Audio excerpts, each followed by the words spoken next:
Welcome to our channel. Today we how to withdraw interest income and manage quarterly payments step by step clearly. Begin by determining the source of your interest income. Check the financial institution or investment platform where your earnings are derived. Log into your account securely using your credentials. Navigate to the account dashboard where your interest income is displayed. Locate the section for interest payments or earnings summary. Review the accrued interest to confirm the amount available for withdrawal.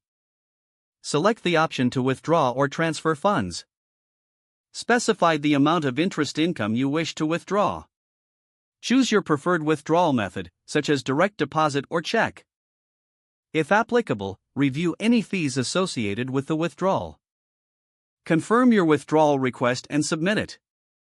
You will typically receive a confirmation message or email about the transaction.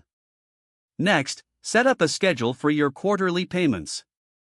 Determine your financial goals and required payments for the upcoming quarter.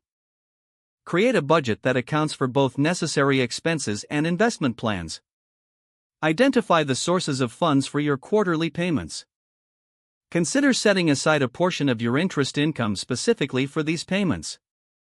If using a bank account, ensure there are sufficient funds available before due dates. Set reminders on your calendar for each payment due date.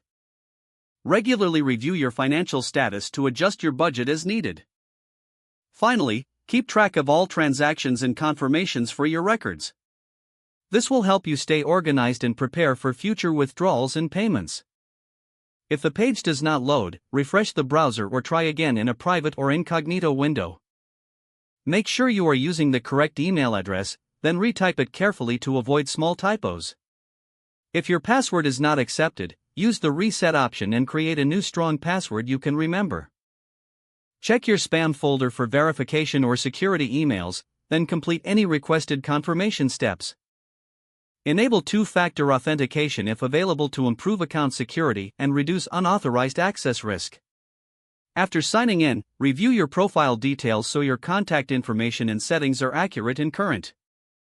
Don't forget to like this video and subscribe to our channel for more step-by-step tech guides.